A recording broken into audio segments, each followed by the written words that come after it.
All right, I'm here with Mr. Cyrus Youngman from the Kingfishers, live at Casbah in Broad Ripple.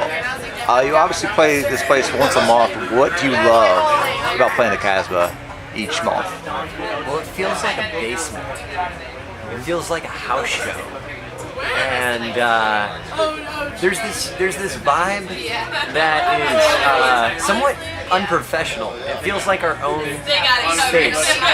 Anybody can come, and there's no expectations. And it's kind of up to you and the band to set the bar high. And every time we do that, whether the room's packed or whether it's 5 or 6 people remaining by the end of the show, kind of proving to yourself that if one person is moved by your music, then it's worth it. Sure. See ya, happy birthday! Thanks, Si. So, speaking of expectations, obviously tonight was the first night with you with your bummed ankle. What were your expectations this evening? Like, overall, what's been going through your mind? Realizing you have to perform with that. I mean, you're a very energetic performer. I mean, every single show you take it, you're dancing, you're having a great time. Right. Well, today you had to sit down. What was going through your mind leading up to today's show? I was not necessarily looking forward to it, and there was definitely worry and anxiety, and a lot of today was spent reading and trying not to think about the show and waiting for the right energy to kind of descend on my psyche. And was there a little bit of dark energy that overtook you on stage? I mean, obviously when you're going through some stuff within your mind, yeah, there's light, but also there's like that darkness that kind of gets you through stuff sometimes. Absolutely. Let's be honest. Absolutely. I love those dark songs, I love the songs that we've written about fear and murder and horror, blood, feeling that something's always watching you. Sometimes it's really cathartic to allow your fears to kind of dance. Yeah. Well, as you speak of that, the latest album, what's the title again? Trip to Try. Trip to Try. What does that mean to you? I mean, you talk about all the fear and just various things, like that Trip to Try. What does that mean? Why did you come up with that title? Well,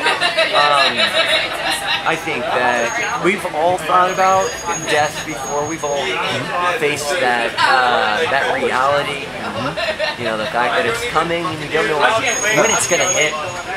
But I think I have spent a lot of time dwelling on my own mortality over the years, and when Trip to Try came out, when I wrote that song, I had recently gotten in a car accident that kind of changed my life forever. I was in a really deep, dark place, but I couldn't stop thinking about the moment that I died. And the moment you embrace that death, it's almost like you find life. Absolutely. But, the thoughts that go through one's mind right before they die, regrets, things that they wish they would have done or said to a lover or a friend,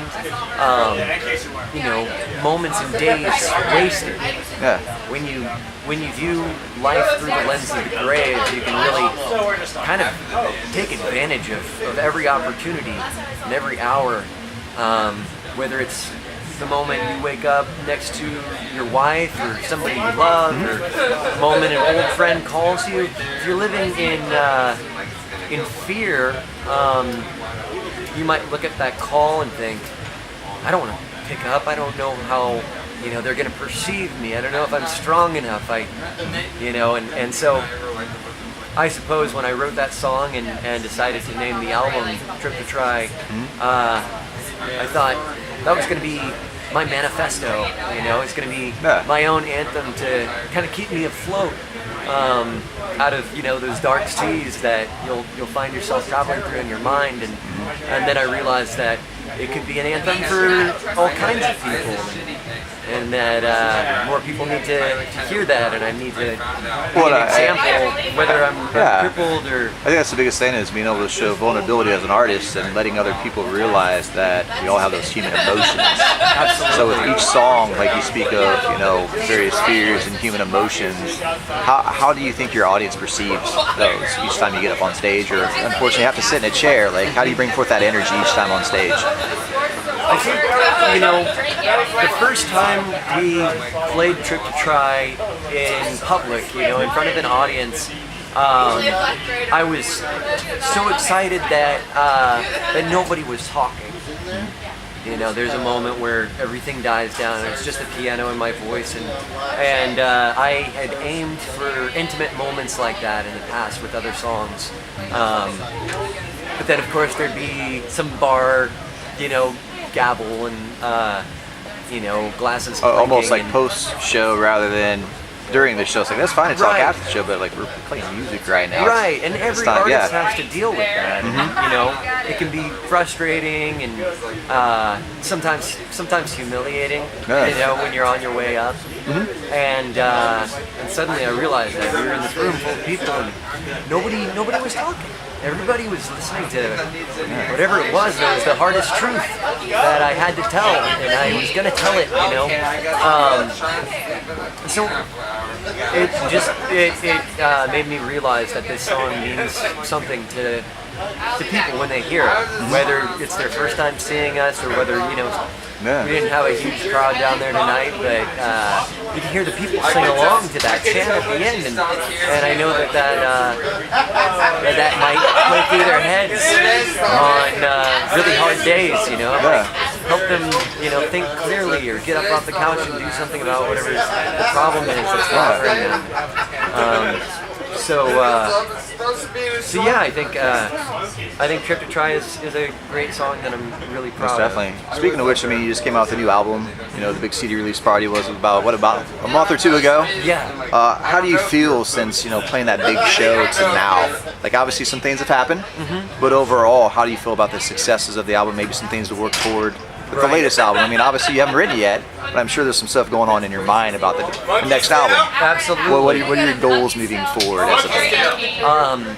We have the Tiny Desk coming up, so we want to record a video for that, and that will probably be available online by March 25th.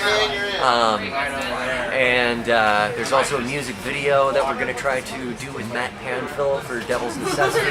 Okay. So we're aiming to get some more media out there. We recently played a show in Chicago, and that was kind of a learning lesson.